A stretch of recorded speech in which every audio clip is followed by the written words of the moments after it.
네, 하루의 중반 이 달달한 10분을 통해서 오후장에 공략할 수 있는 포인트를 좀 더 짚어드립니다. 이달의 달달한 10분 이어가겠습니다. MTNW 이달의 어드바이저 연결돼 있습니다. 안녕하세요, 위원님.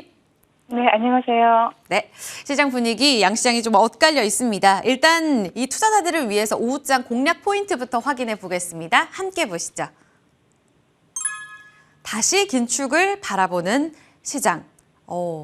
그래서 코스피가 쉬는 걸까요? 은행 리스크는 잠잠한데 어제 또 개점 휴업에 들어갔다라고 말씀을 해주셨잖아요. 긴축을 다시 바라보게 되면 변동성이 더 커지는 건 아닐지 이 부분을 어떤 시그널로 이해해야 될지도 궁금합니다. 흐름 짚어주시죠.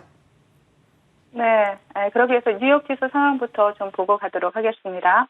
자, 전일 뉴욕 증시는 은행권 불안이 진정이 되면서 공포지수가 20 이하로 떨어졌음에도 불구하고 시장이 다시 연준의 긴축을 바라보기 시작하면서 채권 금리는 상승을 하고 뉴욕 3대 지수는 하락 마감을 하는 모습이 나타났죠.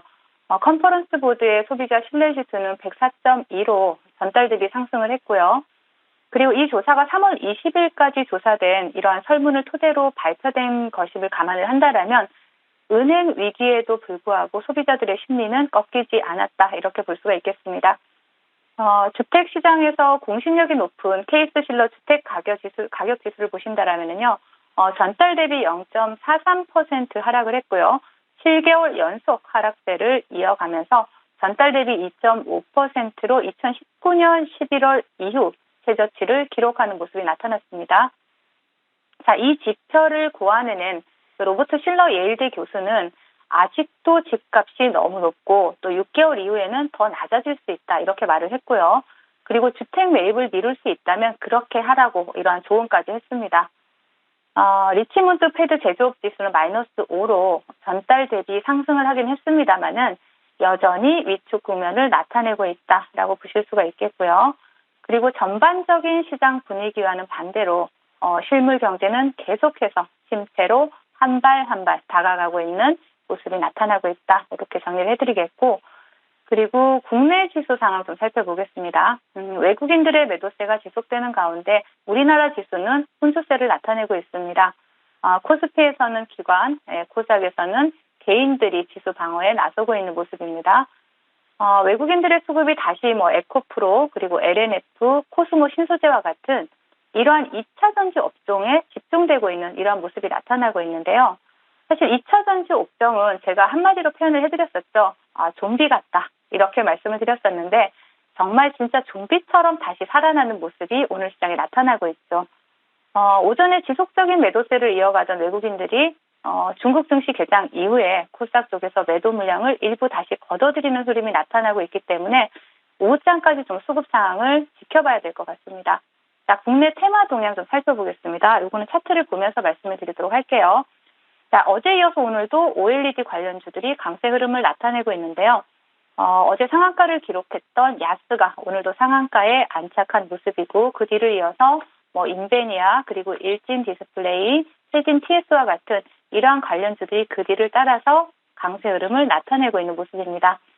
자, 외국인들의 수급이 집중된 2차 전지 섹터, 또 오늘도 강세 흐름 나타내고 있죠. 그리고 어제 하루에 단기 급등으로 거래 정지에 들어갔던 종목이 있죠. 자이글. 자이글이 거래 정지가 풀리자마자 다시 상한가에 또 안착을 했습니다. 자, 그리고 EM플러스, 포스코엠텍, 후성, 그리고 SHENG와 같은 이러한 관련주들이 2차 전지 시세를 견인을 하고 있다라고 보시면 되시고요.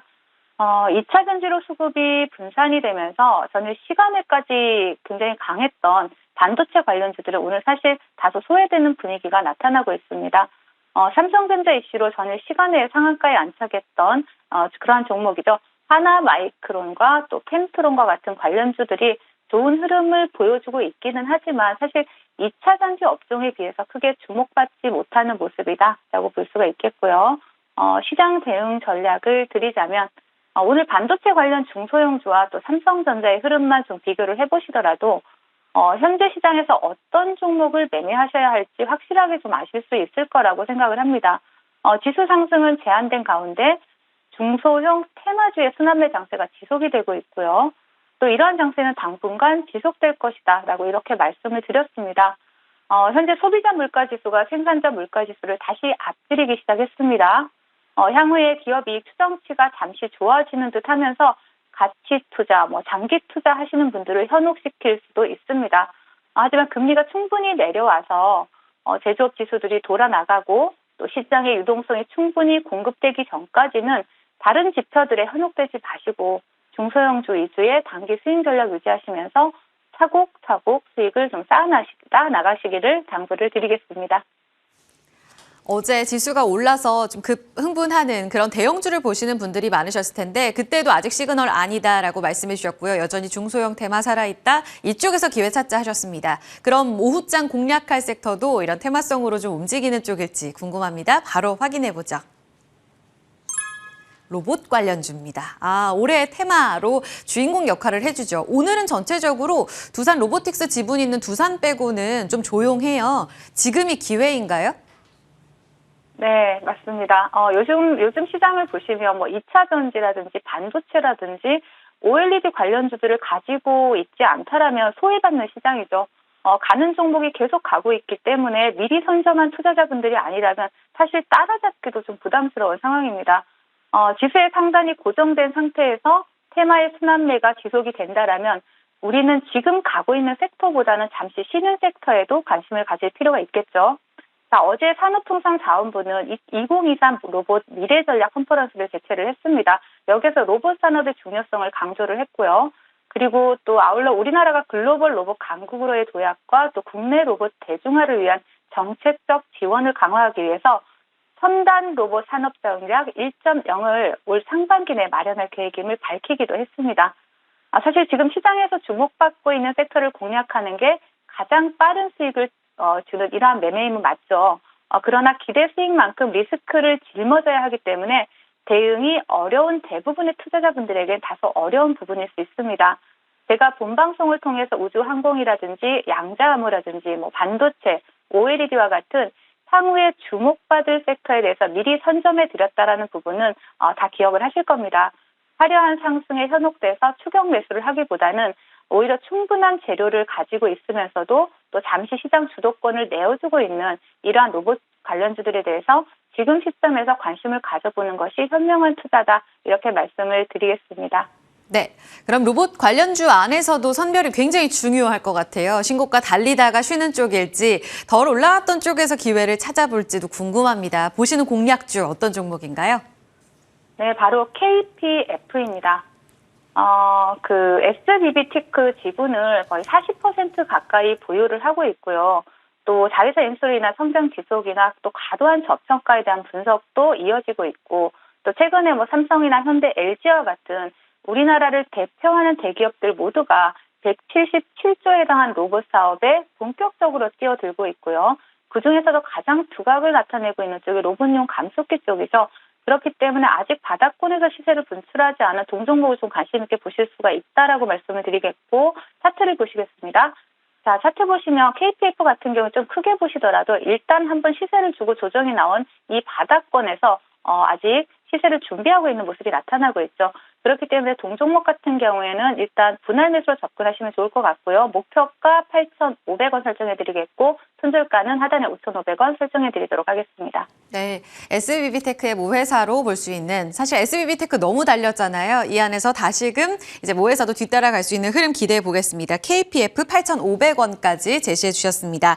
자, 그럼 종목 AS로 넘어가 보겠습니다. 종목 이 팁을 받을 게 너무 많아서요. 먼저 첫 번째로 미래 반도체입니다. 오늘 갭 떠서 추가적으로 랠리를 좀 보여줬다가 현재는 좀 음봉으로 좀 전환이 됐습니다. 이미 최고가 기준으로 봤을 때는 70% 넘는 수익률을 보여주고 있습니다. 기세가 좀 무섭거든요. 지금 자리에선 챙기는 게 맞을까요? 네, 일단 수익을 주면 챙겨가고 또 조정을 준다라면 다시 재매수 관점으로 봐야 되는 시장이 현재 시장인데요. 자, 미리 제가 3월 14일 날 추천을 드린 종목이죠. 차트를 보시면서 말씀드릴게요. 자, 3월 14일 이 바닥권에서 추천을 드린 만큼 굉장히 단기간에 큰 시세를 준 종목이고요. 세계 유일의 메모리 AS 센터를 운영하는 것만큼 여러분들이 여기에서 보시더라도 반도체 관련주에서 삼성전자 지금 차트 어떤 모습인가요? 제가 그래서 이런 대형주보다는 중소형주 굉장히 시세를 빠르게 줄 수 있다고 말씀드린 만큼 단기간에 본 방송을 통해서 수익 챙기신 분들 축하드리겠습니다. 네, 일단은 챙기고 다시 기회 나올 때 알려주시면 좋을 것 같아요. 축하드리고요. 한 종목은 또 나래 나노텍입니다. 장중에 오늘 튀어 올랐다가 오늘은 장중 힘을 계속해서 체크해 봐야 될 것 같아요. 정말 강하게 올랐다가 현재는 좀 윗꼬리가 달려 있는데 2월에 잡아주셨잖아요. 무려 50% 가까운 수익을 내고 있습니다. 이 종목도 추세적으로 보면 계속 우상향을 하는데 지금 챙기는 게 맞을까요? 네, 제가 OLED 관련주는 정말 그 한 달 전부터 계속 보시라고 말씀드렸고, 그 중에서 이제 나르나노텍을 말씀을 드렸는데요. 미리 시장의 반도체 OLED 관련 섹터를 미리 선점을 해놓으실 수 있는 종목들로 본방송에서 추천을 드린 만큼 일단 목표가를 상향을 해서 1,700원 목표가도 돌파를 했고요. 추가적으로 또 수익을 챙겼던 종목이지만 동종목 같은 경우에는 조정을 준다라면 다시 재매수 관점으로도 볼 수 있는 그러한 종목입니다. 그렇기 때문에 재매수 관점이 온다라면 일단은 본방송 통해서 말씀드릴 거고요. 그리고 수익은 줄 때 챙겨가면서 대응하시자라는 말씀 드리겠습니다.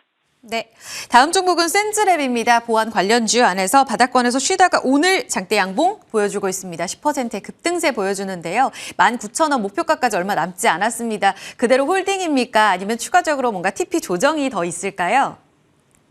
네, 센즈랩 같은 경우에는 제가 계속 보안 관련주도 봐야 된다라고 말씀드렸고, 최근에 신규 선정주 흐름 굉장히 좋죠. 그 중에서 조정을 주더라도 충분히 보안 관련주로서 시세를 줄 수 있는 종목이라고 생각이 돼서 다시 한번 추천을 드렸던 종목이기도 합니다. 제가 이렇게 다시 재추천을 할 정도로 강조를 할 때는 그만큼의 다 이유가 있는 거겠죠. 그래서 오늘부터 금요일까지 세계 보안 엑스포가 열리는 중입니다. 그렇기 때문에 이러한 그 이슈도 가지고 있는 만큼 동종목 홀딩 하시면서 목표가까지 수익 챙겨가시라는 전략 드리도록 하겠습니다. 네, 기분 좋게 또 수익 구간입니다. 마지막 종목은 AP위성입니다. 어제 역사적 신고가를 내면서 어마어마하게 좀 급등을 했죠. 오늘은 차익 매물 소화하고 있습니다. 두 자릿수 대 조정이어서요. 지금 자리는 어떻게 봐야 할지 혹시 기회로 보시는 분들께도 팁이 된다면 좋을 것 같거든요. AS 어떻게 주시겠어요? 네, 지금 AP위성 같은 경우에는 본방송을 통해서 추천드린 이후에 상당히 많은 시세를 준 종목입니다. 이미 조정 구간이 나와도 이상할 게 없는 자리지만 일단 단기 악재가 나왔죠. 대주주 매도는 단기 악재는 맞습니다. 그래서 개파락을 한 종목인데요. 차트 보시면서 말씀을 드릴게요. 자, 지금 이렇게 어제 이후에 오늘 대주주 매도가 나오면서 개파락을 시키는 이런 음봉을 만들어냈는데요.